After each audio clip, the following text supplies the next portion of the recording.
Welcome to Make Your Mark, the podcast where we talk about real weight loss journeys, the ups, the downs, and everything in between. I'm Mark Fearon, and after 16 years, 10 stone, and a lot of lessons, I finally made my mark. This podcast is all about real people sharing their stories. No filters, no gimmicks, just honesty. Whether you're using medication, hitting the gym, counting calories, or just trying to figure it all out, you are in the right place. Welcome back to episode 6 of Make Your Mark. This one's a bit of a check-in because a lot has changed since the last episode. I'm officially into maintenance now. I've lost over 12 stone. I actually got down to 14 stone, 13 pounds, which is about 5 past my final target. So now the focus changes slightly. I'm not trying to lose more. I'm actually looking to bring things back up in a controlled way. Training is as busy as ever. I'm in the gym consistently. And honestly, I have never felt fitter or stronger. Body fat is sitting below 12%, which is something I never thought I'd be saying. I'm still on 15 milligrams of Mounjaro, but now it's been used as a tool for maintenance rather than just weight loss. Calories are going up slightly as well.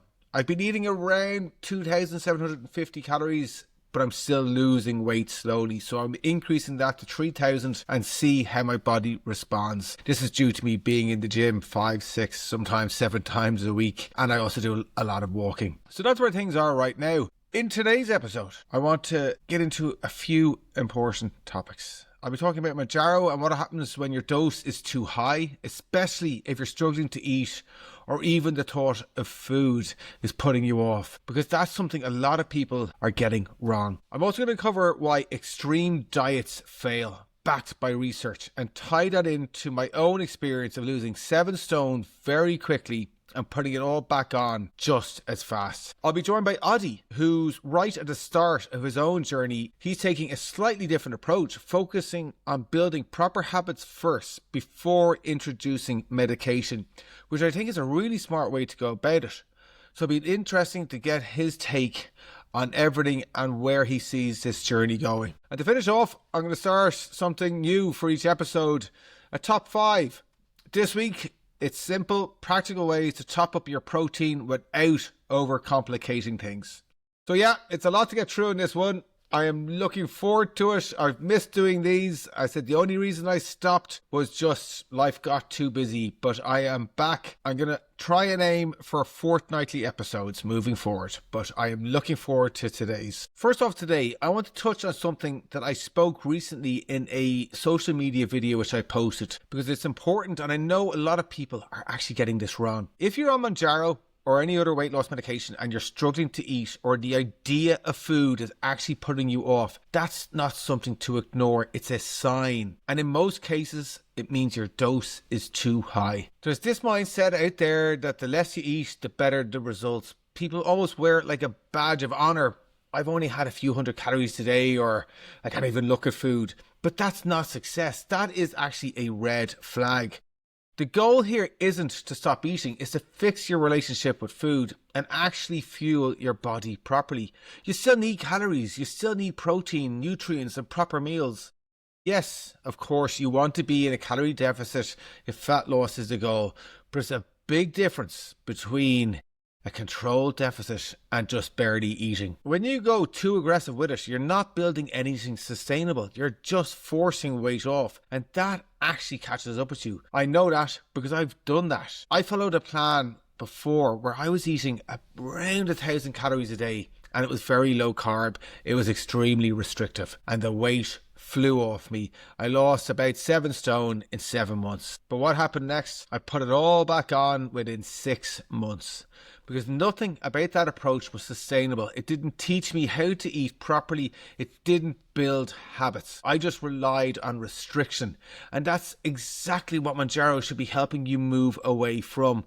This medication, when used properly, should make it easier to eat well. It should take that edge off the hunger, reduce the noise around food, and allow you to make better decisions, not avoid food altogether. So if you're at a point where you're barely eating, or meals feel like a chore, or you're skipping food because you just can't face it, don't push through that. That's not discipline. That's a setup for problems later. Have the conversation, speak to your provider, and look at your dose, because the goal isn't to lose weight as fast as possible.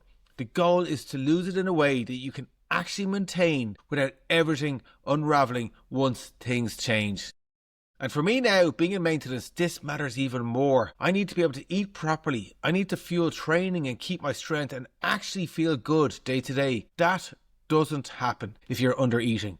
So just keep that in mind. Mounjaro should be working with you, helping you build something really solid, not pushing you into extremes. Moving on. I came across an interesting piece of research from Harvard T.H. Chan School of Public Health, and it backs up something I've been saying for a long time. Most people who lose weight through aggressive, high restrictive diets end up regaining it. Not because they lack discipline, but because the approach itself isn't sustainable. And I can tell you from experience, that's exactly how it plays out. I followed a plan before with a company where I was on about 1,000 calories a day, which I mentioned briefly in the previous segment. It was very low carb, it was very restrictive. I mean, on paper, it looked like success. I lost 7 stone in 7 months. I was in newspapers because of this weight loss. You know, it looked great. Anyone looking in would be like, oh, that is amazing. You know, maybe I should look at doing something like that. But in reality, I felt terrible. My energy was on the floor. I was constantly drained, and I was actually discouraged from exercising by the company because I just didn't have the fuel for it. So yeah, the weight came off, but I wasn't building anything behind it. I had no strength. I had no routine I could carry forward. Nothing about this was sustainable. It was pure 100% restriction. And that always comes back around. Because as soon as that level of restriction stops, what happens? The weight comes back. And in my case, it came back faster than I actually lost it. Now, here's where the research from this study really lines up with that. What they found is that when you go very low calorie, your body adapts, your metabolism slows down, your hunger hormones increase, and your body basically starts fighting to regain the weight you've lost. So it's not just willpower. Your biology is working against you. On top of that, these approaches don't build lasting habits. They don't teach you how to eat normally, how to manage portions, or how to live day to day without being on a strict plan. So when the diet ends, there's nothing to fall back on. That's exactly what happened to me. The structure disappeared, the restrictions lifted, and without any real foundation in place, the weight came back. That's why these diets are so frustrating for people. You do everything right, you stick to the plan, you suffer through it, and then it still doesn't last. But things are starting to move on. We understand now that sustainability is everything. You need to be able to eat properly, fuel your body, train, and actually live your life while you're losing weight. That's how you keep it off. That's the difference for me on Mounjaro. I've enjoyed this process. At no stage have I ever felt deprived. If I wanted a bit of pizza, I had pizza. If I wanted ice cream, I had ice cream. If I wanted a pint, I had a pint. On every other plan I've ever been on, that just would not happen. If I did do that, it would knock me off plan and I would go all out with the thought in my head, oh, it's fine. I'll either get back on the plan or this plan isn't working. So in my opinion, anyone still pushing very low calorie, high restrictive diets like that, I think they're on the way out. They're not going to last because people are starting to realize there's a much better way to do this. And it's not about doing it as fast as possible. It's about doing it in a way that actually lasts. On my 16-year journey of weight loss, that is the biggest thing I have learned. And it seems so obvious now. None of these diets, I said it's not, it can be low carb, it can be restrictive diets, it can be intermittent fasting, it can be anything like this. Anything that pushes you to an extreme that you will not keep up long term. You might kid yourself and go, oh, I feel great on low carb. That's it. I'm never going to eat sugar again. Oh, I feel great. But again, it's a con because you will. Everyone goes back. There might be a tiny percentage that maybe will say low carb for the rest of their life. But you know what? It'll be an unhappier life because ice cream tastes good. Chocolate's nice. And since I've been on Mounjaro, my eyes have been opened up that it is okay to have that all. I have lost weight more than I've ever lost before. And I've also being not restricted. I mean, that for me proves to me that there is a right and a wrong way about weight loss. And I think in a few years' time, we're going to look back at all these different plans, all these different professionals or whoever it might be pushing these extreme diets, these very low calorie diets, and go, yeah, of course they work short term, but show me somebody who's kept the weight off long term. It's very few who manage it. Anybody who goes on these diets, it comes back. And I'm going to keep on talking about it because I think more and more people need to realize this. Because for me, a restricted diet like that is actually quite damaging. I think it wrecks your relationship with food. It also gets you into that mode of yo-yo dieting and nearly kind of accepting in that. And that shouldn't be the case either. By cutting out certain types of food, I think you demonize those in your head. You start to view food all wrong. Food becomes like a massive reward and you feel bad then for having a night off having some food. Whereas now, pretty much every Saturday night, that's my pizza night. And I normally have some ice cream now. And I'll have a bit of chocolate. And that's okay. There's nothing wrong with that. It has not impacted my weight loss journey. My body fat is still dropping down. I'm fueled. But it gets me, my head in a good place. You know, food is there to be enjoyed. Maybe it's not pizza that you enjoy. You might just enjoy a meal out or whatever it may be. But if you're on a diet that disallows that, you're going to start having a worse relationship with food. It's something I talk about passionately now because I don't know, I can just see the light. And I think more and more people are. So yeah, and I just thought this study kind of tied into that as well. I was delighted when I saw it. So yeah, I'm interested to hear your thoughts on that. If anyone has any thoughts, I mean, have you done a restricted diet and you're still on it years down the line and feel great? I haven't really met anybody that has. Anyone on a short term, yeah, perfect. You'll hear from those plenty. But come back to me in a year or two and let me know how that's going. I rarely will hear that. So another interesting article, something I'll keep on talking about. And I'll be interested to hear what Adi has to say on that as well, because I know, without knowing, that Adi, I'm sure, has tried many, many high restrictive diets in the past. Before we welcome Adi into this week's episode, I want to play audio from a video Adi posted this morning on his Instagram account, just announcing he's back and that he's starting a new journey. I just think it'd be a nice way to get to hear from Adi before he actually joins us. There, Oddie here. Welcome to the Sugarloaf. Back online again, making little videos. It is another weight management journey. There are many weight management journeys online, but this one is mine. I am 32 stone and 4 pounds. I want to be 25 stone is a realistic goal, but I'm hoping this is the way forward. This is my Sugarloaf mountain to climb. But I'm not alone with you guys. And I'm with my coach, Mark Fearon, also getting supported by Marley in Everwell. So I'm going to check in with you every week. There are many weight loss journeys. This one is mine. Adi, thank you so much for joining us here on Make Your Mark. I am delighted to have you as a guest. I've just played the audio from your Instagram video that you posted today to give people an idea of who you are and like what you're doing. So thank you for joining us. No worries. It's a pleasure to be here. There is a feeling that there is something starting that is different, and that's really quite special. Yeah. I was actually talking about this earlier in the episode that I've done all the diets, I've done everything. I'm sure, which I'll get into with you, but I'm sure you're pretty experienced in this by this stage. Look. I feel like I've done everything at this stage. I've talked to bariatric surgeons. I've been to Loughlin's Town, and I've been on Ozempic, and I've been on Victoza, and I have been to Weight Watchers and lots of different diet type institutions, trying to eat less, exercise more, trying to change my body shape.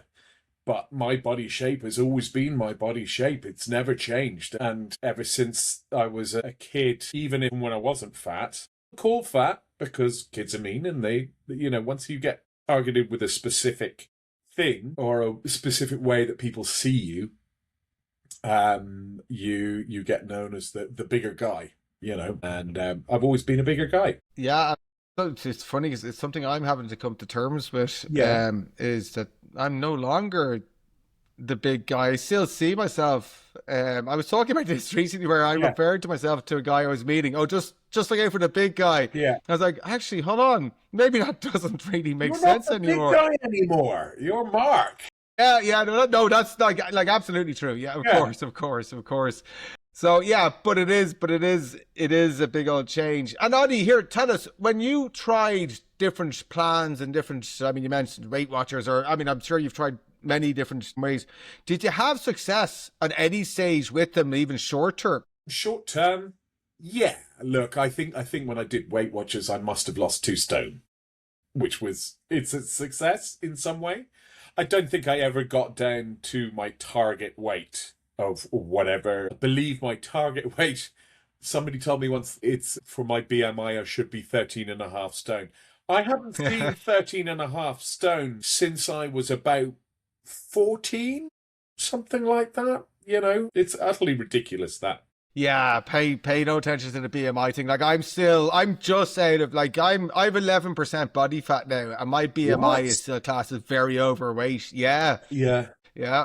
You're I 11% was body 50 fat, and it says you're still overweight. hitting up towards being still obese, so so it just shows. Yeah, yeah. It's the world, I suppose, is moving on.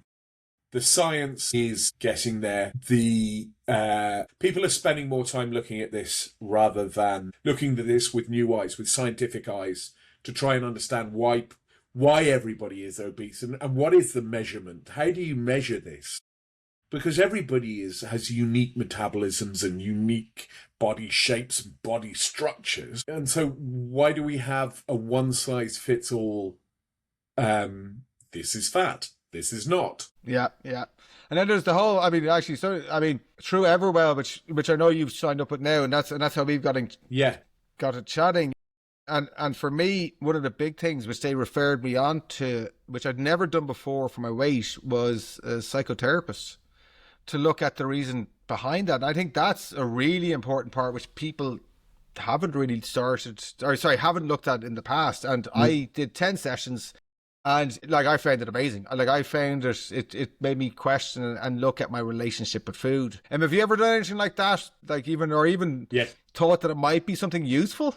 I've had 2 interactions with psychotherapists based around food. One psychotherapist made me feel like it was all my fault, that I just wasn't working hard enough, that I was lazy, and I felt like about that size.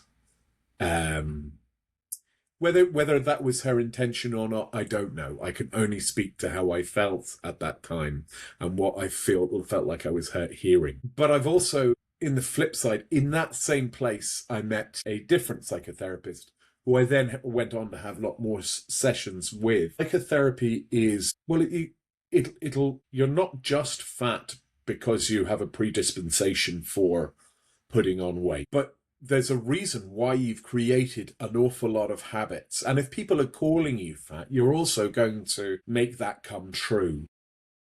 It's also, like for me, I remember exploring the idea that my belly and my weight is actually it's a suit of armor against the pain of living, because living is a painful existence. It's a beautiful existence, but it has, on the same side as the beauty, it has the pain as well. And for some people, I grew into this pattern where I didn't care what I ate because I knew it wasn't good for me, and I would eat on purpose because I know it's not good for me.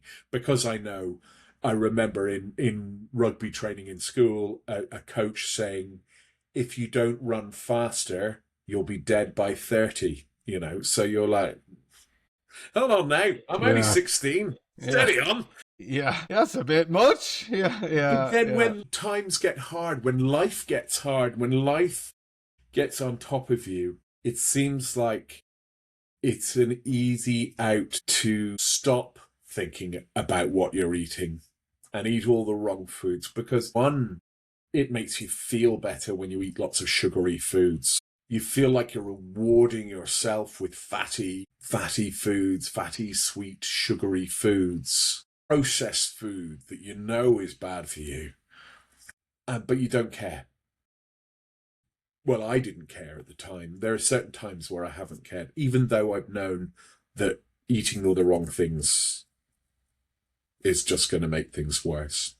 And I think it's not the only reason why I put on weight, but I think it can be a reason that people put on weight is that emotional element of eating, that understanding.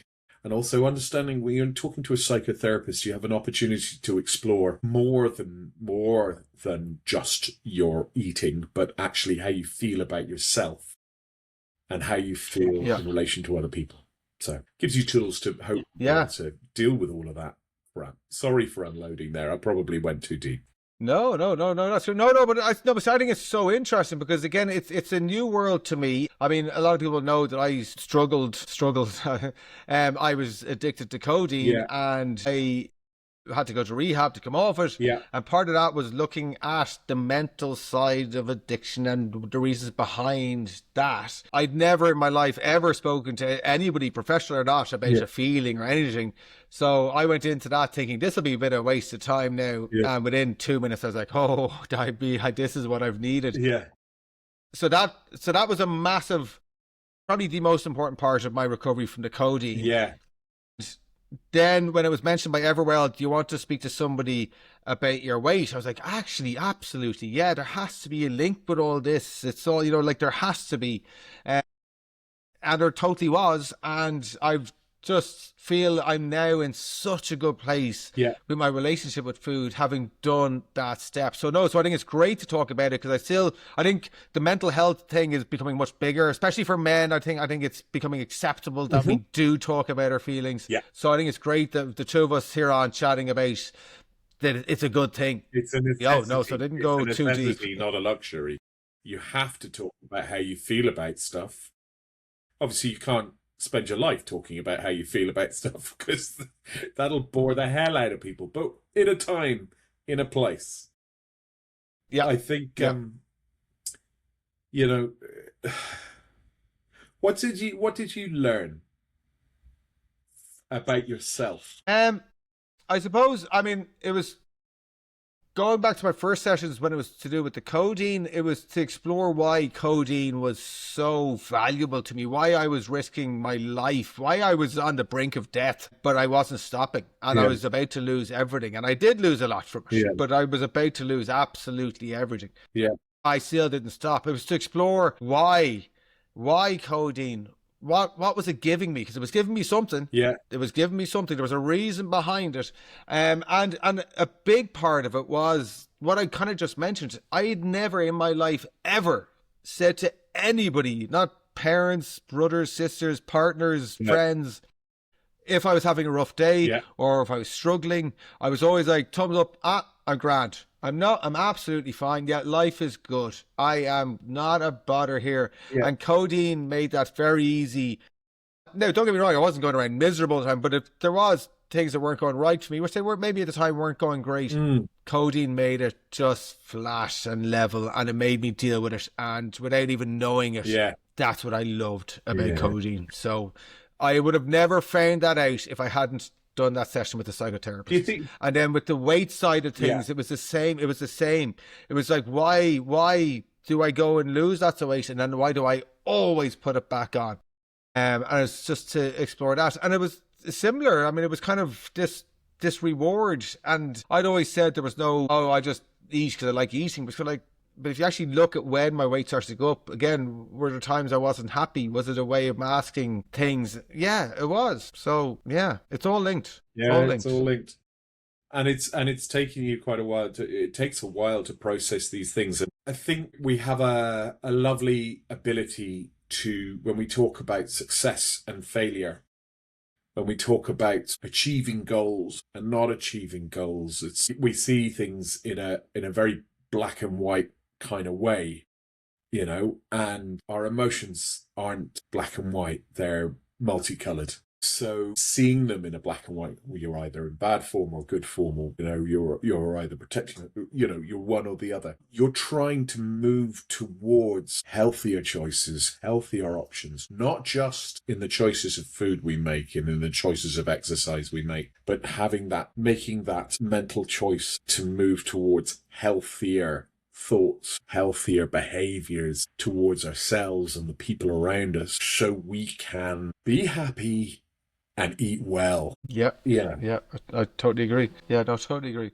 It's great. I didn't see this conversation going this way. That's why you can plan all these conversations, but I didn't think but I think this is I think it's so important, and it's a part of weight loss that's starting to be explored more. So it's great that we're having this chat. So no, it's brilliant. Yes, Ollie. Yeah. I want to jump back then a little bit to the start of this journey for you now, and in that, you are thinking that at some stage weight loss medications might be the right decision for you to make, but you're doing something a bit different. You want to get going on a plan, or just, kind of like a general, just getting habits into place, getting exercises, all these things before you look at that, which I think is brilliant, because a lot of times people will start these medications and then say, oh, I'll start these plans, and then they maybe never do. So the way you're going about it, I think, is a really interesting way. Could you just tell us maybe a little bit about the thought process there?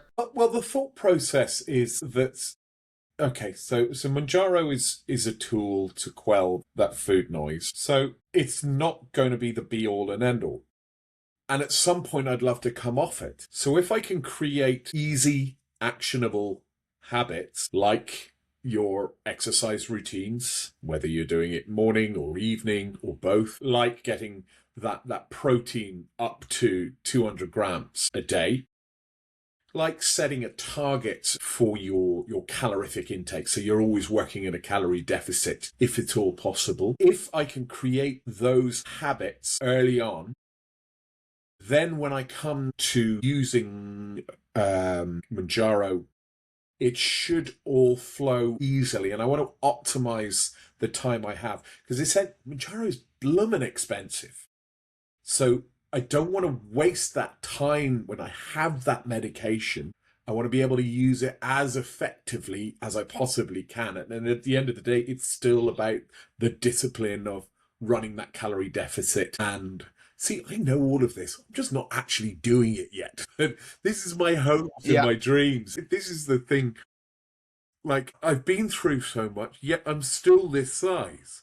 I know what I should be doing, but I'm not necessarily doing it. For lots of different reasons. Yeah, but there is, but it looks the same as me. Like, I used to be a fitness instructor. I used to play kind of semi-professional rugby. I worked in a gym. I taught people about nutrition, and I still got up over 27 stone. So you can know whatever you know. Yeah. But what Mounjaro does, it changes that just relationship, that thought process. They refer to it as noise, food noise. And it's hard to explain it until you actually get rid of that. And then it becomes a tool because you get to make the decisions easier. But by doing the decisions beforehand, when the motivation is good, everyone can have the motivation at the start. So you're going to have that now. And then naturally, it's going to get a little bit trickier. Just the motivation will go a little bit, and that's when that Mounjaro could kick in. And I think this could be a way that people actually look at doing this in the future. So I think you're going to be a case study for this, because I think this could be the route that everyone should do. We'll see how it goes. I'll tell you when we start the Mounjaro, when we get to that dip in performance, the plateau, or where you're losing as much weight, and because I remember those days where at the start you lose a good bit, and then it all starts to slow down, and you either have to go up a dose or down a dose, or whatever it is, or change something. So if we have the habits there, what was what's his name? Is it James McLean, the Atomic Habits? Habit stacking? Yeah. Stacking on stacking on stacking. But I'm really excited and itching to start Mounjaro, because I know it can make a difference. You've told me how much, you're always telling me how much it will be different with Mounjaro. And I am really excited to start it when I can. I'm scared as well a little bit. I'm scared. I won't lie. I am scared a little bit. In what regard? In case it doesn't work? that. Also scared of side effects, and the sulfury burps. I got them with Ozempic, so I'm scared of going down that route again. But I think maybe my experience there is going to help know that this is only for a short time, and then you'll get over it, and the side effects will subside. And there are lots of things that can help with those. There's lots of other tablets or pills that you can take to kind of alleviate gas. Yeah. Yeah, no, you can. But Audie, I promise you, don't dwell on that too much. Yeah. Never got one sulfur burp in my now 11 months on Mounjaro. I'm up at the maximum dose. I never once got one. So not everybody will get them. I think a lot of it comes down to, and that's why we're going to working well together. We're going to work with Everwell, we're going to have the support. But if you're eating a good diet and you're eating properly and you're eating enough calories, that's the thing. People undereat on Mounjaro and they eat the wrong foods. They don't keep their protein highs. They don't stay hydrated. If you do all those things, the side effects, well, I didn't get any. Yeah. I mean, I've a tiny bit of heartburn. I've a couple of Rennie, and I feel fine. But that's my only ever side effect. So maybe this planning at the start, this pre-Mounjaro habit creation is going to mitigate those side effects. That's exciting. Yeah. No, I really do. I think because, again, it's mostly at the start people get them, and they've gone from eating really bad food to suddenly, eating good food. And even without Mounjaro, when you change your diet up, your body can go, whoa, like what's going on here? What's all this fiber and what's all like a fruit? What? And like different things, So naturally, I think your body could give out to you. And then if you throw a new medication on top of it, yeah, of course. And then if you're actually undereating, I think the undereating is the big one. And that's where you get a lot of negativity around the weight loss medications, because some people, that's how they go about it. And they actually nearly proudly post on their social media. I remember there's one lady I was following. Yeah. Well, not following, I was following her just to see what not to do on Mounjaro. But she was losing lots of weight. Yeah. But she was happy. Oh, I had a McDonald's for lunch and I had KFC for dinner. And that happened regularly. And okay, she didn't eat much from McDonald's. She didn't eat much from KFC, but she still had McDonald's and KFC. I mean, what's going to happen if you do that? Yes, you'll lose weight, but you ain't going to feel healthy. You know what I mean? You're still running at a nutritional deficit there as well. Yeah. This is the other thing. What about calories is that your nutrition is so important. And I know with Everwell, there is a nutritionist as well, isn't there, on staff? Yeah. So you can get to grips with. I'm excited to talk to the nutritionist about what kind of foods I can emphasize more. But see, I mean, Mounjaro for me just ultimately makes it easier to even try new foods and try stuff, because the desire, say, for the high fatty, stodgy food disappears. Okay. Yeah, Audie, I'm living above a Bors's chipper. Yeah. I have not had one chipper in 11 months. And don't get me wrong, I mean, I've had takeaways. I allow myself a pizza. That's kind of my go-to meal at the moment for like a weekend. So, I mean, I'm allowing myself have whatever I want. But whatever it is about the chipper, and like a quarter pounder of cheese, a battered sausage, and chips. With a taco sauce. Nice. Oh my! I used to love it, and I haven't had it once in 11 months. And I'm allowing myself have it if I want it. I just don't want it. It's weird. Well, it's that thing of not denying yourself things that make you happy as well. Because at the end of the day, it's not just about being a particular weight or size. Surely it's about the freedom that gives you.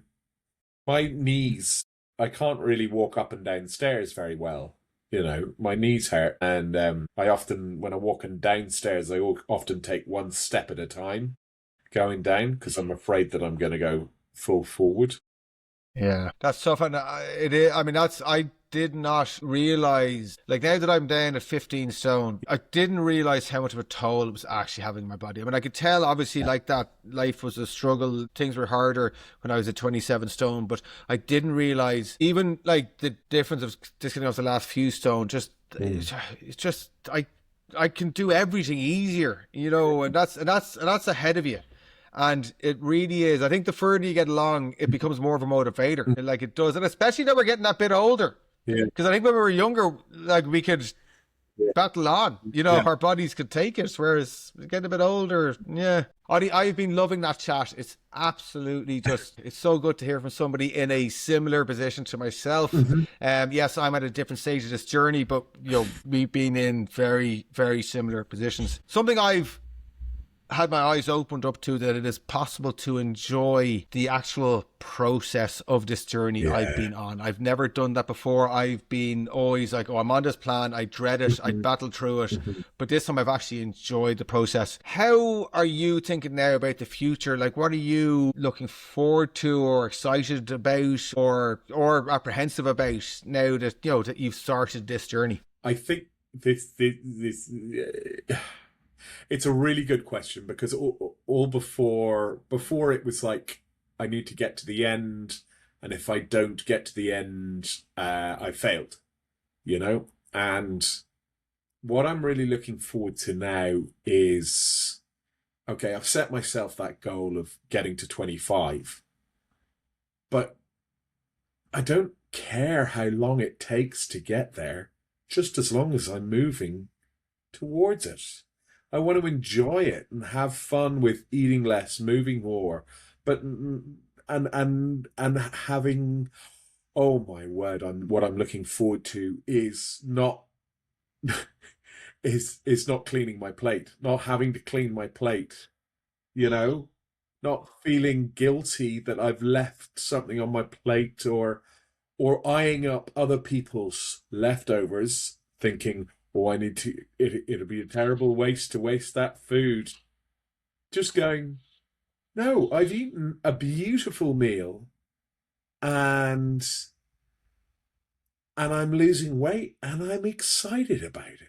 I'm going to climb a mountain. I'm going to climb the Sugarloaf. Yes. And it's all good. Yes. Yeah. Absolutely. And I'm kind of excited to be part in with you on your journey, because like, I'm still on my journey. Like, I'm now at a stage I have no experience in, which is maintenance. So I need motivation. I need to keep this going. I've lost weight before. I've never maintained. So like, I'm still on this journey very much. So that's why I'm excited to have somebody on board with me. And there's another chap, Connor, who I'm going to chat to soon as well. And the three of us are going to meet up, because we're three guys of similar age, similar sizes, similar everything. So I just think it's important, because a lot of time with weight loss, it's female orientated and the guys don't really get a look in. Let's change that, because we need to, so I'm excited, Oddie. I really, really am. Right, Oddie, thank you for joining us. We'll get you back on another episode soon for a check-in to see how things are going. I mean, we're going to be posting on our socials together. I'm going to link into your socials in the podcast here. There'll be snippets going out on our socials. Yeah, brilliant. Let's push this. Let's support Oddie and follow his journey. Thanks. All right, cheers, Oddie. That was great having Oddie on there. I absolutely loved that. He's such a nice guy, and I'm excited for him.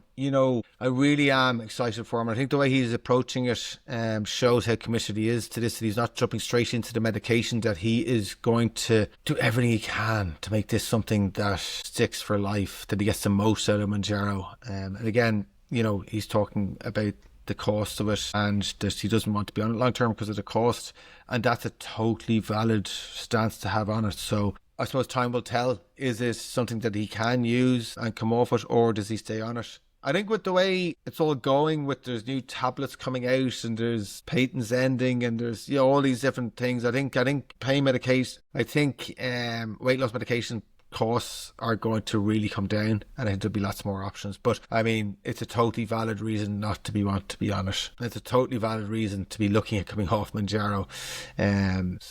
But I'm just, for somebody like Oddie, I know how much he could benefit from being on Mounjaro. It is something he needs to do. Getting on an age like myself, we were mentioning it there, it starts to take more of a toll on the body. He'd mentioned his knees and stuff were starting to struggle. So I just know from my experience, having lost 12 stone, the strain that is off my body physically, but my heart, it doesn't have to work as hard. There's no doubt on that. I can feel less of a pull, just every minute of every day. So I'm excited for Oddy and so thankful that he joined us. We will keep dating you on my socials, his socials. I'll link, as I said, beneath to his social accounts. Right.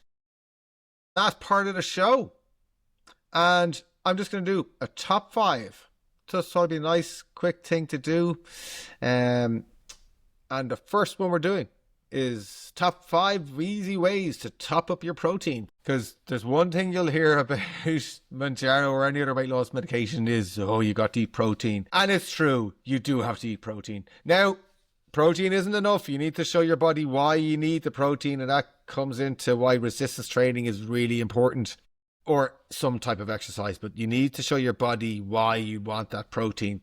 But you got to take the protein at the start to make sure it's there. So here are 5 easy ways to top it up. Number 1, add a shake instead of overthinking meals. 1 scoop of whey is easy, 20 to 30 grams of protein. In the mornings, I put it into my porridge, and it makes the entire porridge breakfast up to around 45 grams of protein. Really easy. Number 2, double your protein portions at meals. So if you're having lunch and you're having a chicken breast in a wrap, throw in a second one. If you're having ham, throw in a few more slices of ham. Any kind of protein, just add in more. Number 3, keep ready to eat protein on hand, like cooked chicken, turkey slices, tuna packets, stuff you can just grab and go. I like pepperami. Yes, it's high fat, so it's high calories, but at the same time, there's protein in it. I like Baby Bell cheeses. Again, you just have to watch the calories in those, but a Baby Bell Light is a great option. 5 grams of protein per one. I have 2 of those at snack times. That's 10 grams, but ready to go, easy to grab. That is really important. Number 4, liquid calories. And you'll always hear people, don't waste your calories on liquids. But you know what? It's okay, especially if your appetite is a little bit low. So things like a shake, a smoothie, milk-based drinks, sometimes they're easier to have than an actual meal. And again, you can grab ones from the shop, from wherever, Aldi, Lidl do pre-made bottles where you could be getting up to 30-35 grams of protein per serving. Is it as good as having like a piece of chicken? No, of course not, but it still is good. It still gets your protein levels up, and it is a really quick, easy way to go about it. I at home make protein smoothies. If I'm a bit peckish at night time, I'll put some milk in with a scoop of whey, a few blueberries, a sprinkle of cinnamon, couple of ice cubes, and that is a really tasty shake. And again, you're getting a big whack of protein. And then number 5 kind of ties into number 3, but it's a little bit different. It's your snacks. So instead of having a pack of popcorn or a pack of crisps, is maybe look at having a protein bar, jerky, as I mentioned, Baby Bells, anything like that. Even a tin of tuna is a great option. It mightn't be that handy, but if you're at home, instead of having a biscuit or crisps, have a bit of tuna. And Mounjaro makes it easier because you don't actually crave the crisps or the chocolate or the biscuits as much. Once you get some food in you, then you'll actually feel satisfied. So there's 5 simple, easy things that will up your levels of protein. You should be aiming for 2 grams of protein per kg of your goal body weight. Not the weight you are now, the goal body weight that you want to get to. That's what you should be aiming for. So mine is around 100 kg. That's the weight, that I want to be at. So that means 200 grams of protein for me a day. And I always hit it. And one of the big reasons that I've managed to keep my muscle whilst I've been on this Mounjaro journey. That's episode 6. It has been good to be back. I love doing these. I'm going to try and keep them more regular. I said just life gets busy. I have another podcast called Over the Counter, which I enjoy doing as well, which is about my recovery journey from codeine. Yeah, so it's just trying to fit everything in, but it's great. I enjoy doing it. I enjoy chatting.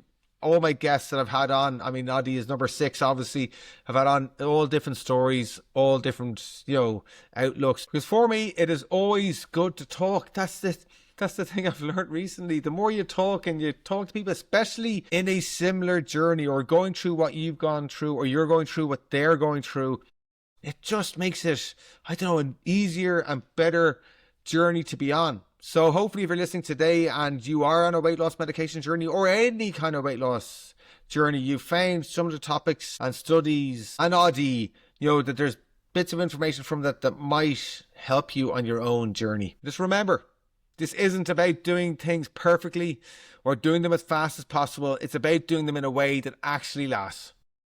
Thanks for listening. I'll see you in the next episode.